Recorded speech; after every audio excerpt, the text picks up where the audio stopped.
surtout maag ceux qui nous dirigent mais ce sont ay nit ñoo xam ne mais li ñu yor ci alal mais du jeex au moment où askan bi dañuy sonn au moment où suñu rakk yi dañuy dem di defi CFE di def certificat mais di dem ci inondation classe yoo xam ne maanaam daa fees dell ak ndox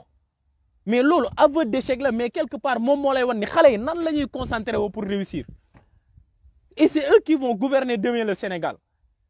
ils sont dans des conditions exécrables extrêmement difficiles. Tu prends par exemple le ministre de l'éducation. Ministre de l'éducation, Khawma Tala, je ne sais plus comment il s'appelle. Mais ces enfants, ils sont dans des écoles de prestige. Ces enfants, ils sont dans des universités de renommée mondiale. Par exemple, dañ leen di reconnaître. Mais que ñun, nos enfants, ñun suñu ay rak suñu ay mag, mais ñooñu ci ay écoles yu bon lañ leen di teg.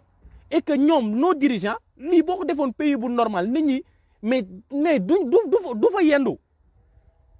Il va démissionner mënut fa yendu mënut continuer nekk un ministre mënul nekk dans un pays normal je suis en train de vous dire mënul continuer nekk un ministre mënul continuer dans un pays normal échec mënul weesu loolu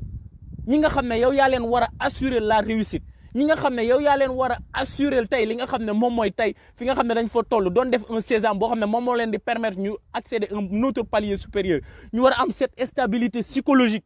ñu war a mën a am cette confiance boo xam ne moom moo leen di permettre épreuve yi bu ñu tegee ñu toj ko ñu ñëw toog foo xam ne dafa inondé dafa fees dell ak ndox parce que ils habitent la banlieue on ne vous respecte pas les gens de la banlieue ceux qui sont de Guédiawaye de Pikine de Thiaroye nos gouvernants ils ne vous respectent pas c'est pour ça que vos enfants sont considérés comme de la merde ils sont traités comme des chiens loolu moom moo tax ñi nga xam ne dañoo Guédiawaye école 20 la loolu xewee c'est justement à quelques mètres de la mairie bi nga xam ne Aliou Sall moom moo ko jiite c'est parce que Aliou Sall il ne fait pas son travail il ne peut pas mettre ses enfants à l'abri du besoin dans des conditions meilleures et de mettre nos frères nos enfants dans des conditions minables et macabre mais c'est quelque part da ngay xam ne mais Aliou Sall il ne mérite même pas le poste qu'il occupe mais loolu c'est du bon sens ça relève du bon sens le plus élémentaire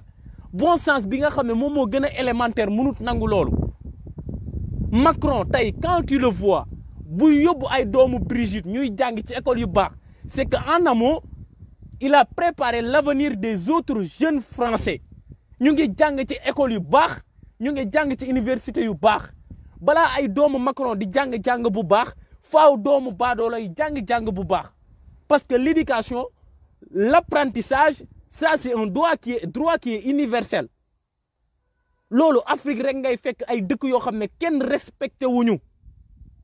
parce que le peuple est stoïque le peuple est fataliste le peuple il se laisse faire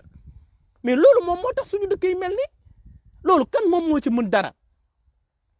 ndax dañuy toog suñu kër yi par exemple naan dañuy xaar mais sëñ Sidi Muxtaar lijjanti ko quoi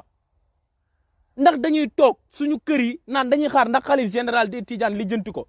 dañuy toog suñu kër yi naan dañuy xaar maanaam xalifa